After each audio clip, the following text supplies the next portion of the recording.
Winter Park detectives are hoping to solve the first homicide of the year. The police department is handing out these flyers offering a reward for anyone with information on the shooting death of Patrick Jackson. You could say alligators are a pretty common animal here in Florida. However, when a 12-foot gator is spotted at a popular beach, the beach takes serious precautions. Police arrived at the house behind me earlier in the day to check on a 52-year-old woman. Once they arrived, they found her dead.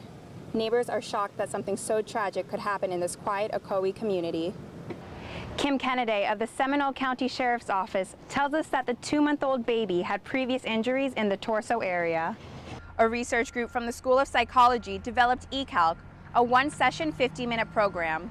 The study found that students that received the eCalc demonstration had a change in alcohol expectancies as well as drank significantly less than they did before. SGA President Melissa Westbrook is on trial for violating sunshine laws, misuse of funds, and failing in her prescribed duties as president. These solar panels are one way UCF is supporting renewable energy.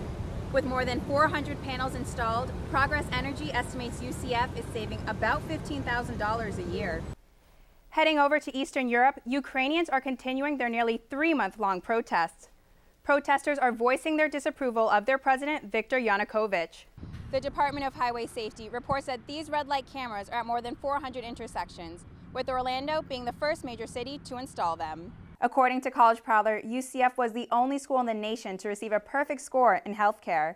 Healthcare Representative Megan Pabian says the center's priorities are what make it stand out. Volusia County Sheriff's Office tells us that their main interest is finding the children and making sure they're safe. Council on American Islamic Relations, otherwise known as CARE, is calling for an investigation on the shooting death of Ibrahim Todashev. CARE, who says that they have sources close to the investigation, tell them that Todashev was unarmed when he was shot. This is one of many questions family and friends have at tonight's news conference. The SGA candidates aren't just talking about student safety, they want to take action.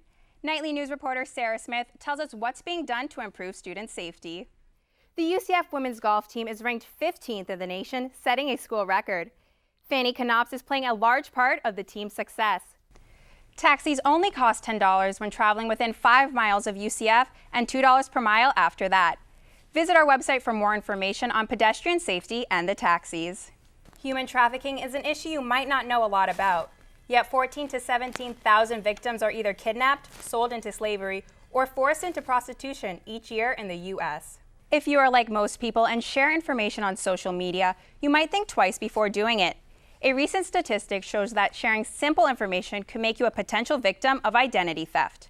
Rolling Stone infuriating plenty of people tonight by putting the accused Boston bomber on the cover. The headline reads, "How a popular promising student was failed by his family, fell into radical Islam, and became a monster." Relay for Life offers the UCF community a chance to raise money with fun activities like bra pong and a talent show. UCF recently adopted a new policy this week that will change the way students can have weapons on campus. Nightly news reporter Stephanie Wooster tells us what the policy says and how students are reacting.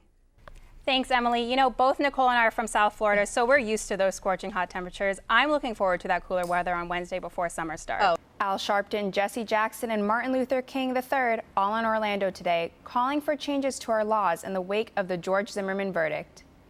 Everything was going smoothly on Saturday in Quiet Ponds Inlet until a 62-year-old Volusia County man was attacked. It was here at the Harbor Village Links Golf Course where the victim's car was hit by a golf ball around 5 p.m. Saturday evening. One witness describes the attack as vengeful. But I did see the arm going up and down, elbow raised high, you know, just raised high, and very rapid blows, many. Barton saw 2 men on the ground as she drove past the scene. It wasn't until she honked her horn the suspect stopped. At that point, the man jumped up and laughed really loud and just ran up the hillside. The Volusia County man is being treated here at Halifax Medical Center for his injuries. One witness says that he was bleeding profusely after several blows to the head. Police are now looking for leads and asking anyone who saw the attack to step forward and help. What we're hoping to find is anybody that was out and about. There's a lot of condominiums, people sit on their balconies. Blaise DaCosta, Fox 35, Orlando.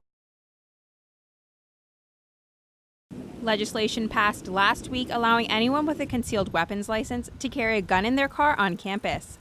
Now, one group wants to propose legislation that would allow concealed weapons everywhere on campus, including dorm rooms. The group Students for Concealed Carry, better known as SCC, believes if someone has a concealed weapons license, they should be able to have a gun in their dorm room. Eric Coggin, the director of the SCC chapter at Embry-Riddle University, believes anyone should be able to protect themselves in a dangerous situation. The only thing worse than the shooting is an uncontested shooting. So if you have a shooter and you have everyone else who's unarmed, there's really no way to defend against it. If the legislation passes, students at public Florida universities would be allowed to keep guns in their dorm room.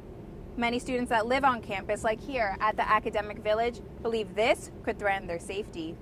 I feel like less safe, like knowing my person right next to me could have a gun and stuff. Like, I don't know the kid too well when I'm moving in with them. Like, as I get to know him, it'd be better, but right away, it'd be like a scary thought knowing a kid that is a stranger to me could have a gun. The director of the SCC says universities generally aren't accepting of guns near their campus. However, several universities across the nation allow concealed weapons in dorms. In Orlando, Blaise DaCosta, UCF Nightly News.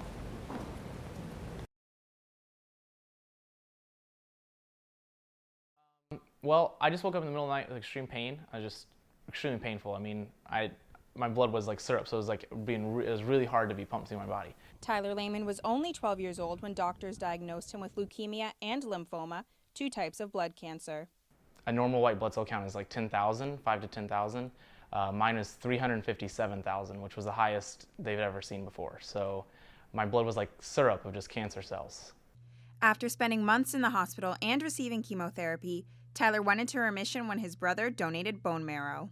But Tyler says regaining his health would be a lot more difficult if it weren't for donations from the American Cancer Society, also known as the ACS, and members of his community.